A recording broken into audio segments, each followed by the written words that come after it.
Greetings and welcome to Road to Guitar Mastery, the ongoing show where I attempt to master the guitar by breaking it down into its most fundamental pieces. In today's episode, we are going to look at some of the final steps towards developing precision playing. This video is part 3 of this mini-series, so if you haven't already seen the first 2 parts, I highly recommend doing so. With that said, let's jump right in. In the last episode, I created finger blueprints that give a definitive location for my active and inactive fingers. In this newer version, my inactive fingers remain on the fretboard as to conserve as much energy as possible. A new way I've been practicing these positions is to move the shapes up and down the strings. Starting with position 1, try going back and forth between the E and B strings.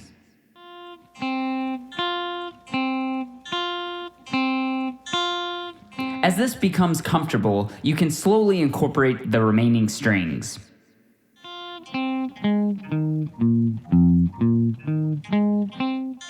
From here, practice moving the shape left and right a total of 3 frets.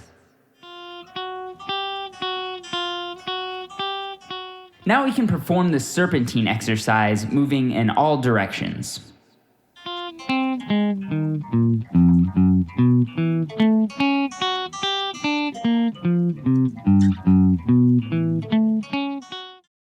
For position 2, notice how the pointer finger remains on the fretboard between the 1st and 2nd frets.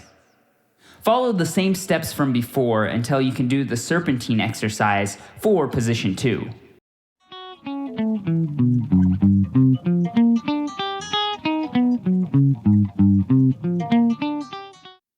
For position 3, the middle finger slides up between the 2nd and 3rd frets as your pointer finger remains in between the 1st and 2nd frets.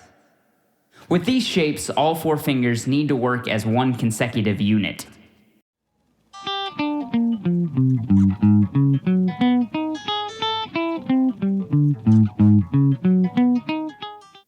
Position 3 has 2 shapes, one for ascending and one for descending, because as the pinky moves to the ring finger, the pinky naturally wants to shoot up.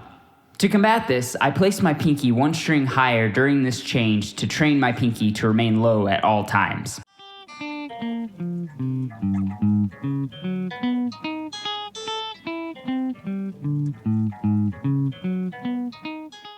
In position 4, the ring finger slides up to sit with the pinky as the middle also slides up a fret. The pointer can remain in the same fret as before or slide up to sit with the middle.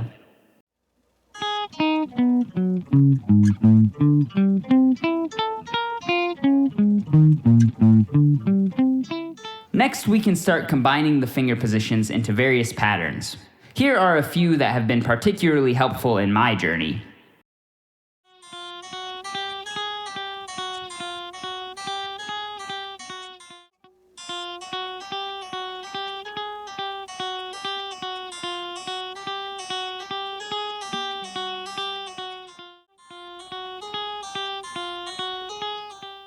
As I have mentioned in previous episodes, these positions are just a practice tool for keeping the fingers close to the fretboard, so I don't expect anyone to utilize them indefinitely. After you practice them for a few weeks, you'll notice that your finger's natural default position will creep closer to the fretboard. It is at this point that you can begin developing real speed using the new natural hand position. The remainder of this worksheet follows a similar approach to the downstrum worksheet to tackle this task. I find best results come from setting a metronome to gradually increase the speed as you go.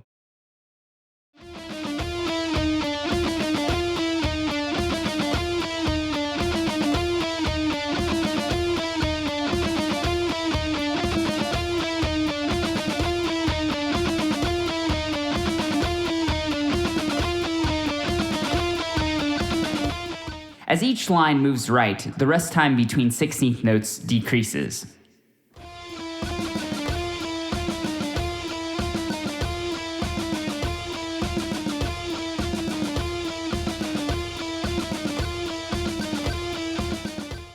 As you move down a line, the number of 16th notes increases.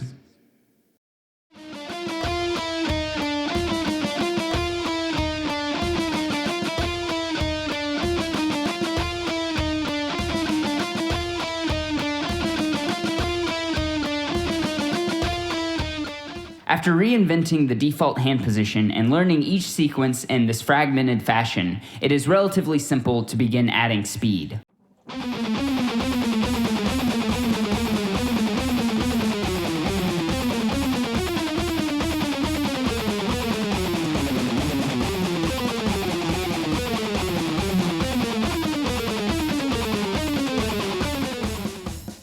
There's a breakthrough point that eventually happens where all the strain and challenge finally melts away, leaving you 100% free. For me, this process of resetting my fretting hand took roughly 2 months and became the most valuable step so far in my progression. I hope me sharing will speed up the process for some of you. The worksheet for this lesson is available at either my MeWe or Patreon pages linked down below. Let me know if you have any questions, comments, or concerns, and I will do my best to get back to you. Thanks for tuning in, and I will be back with another episode very soon. Take care, everyone.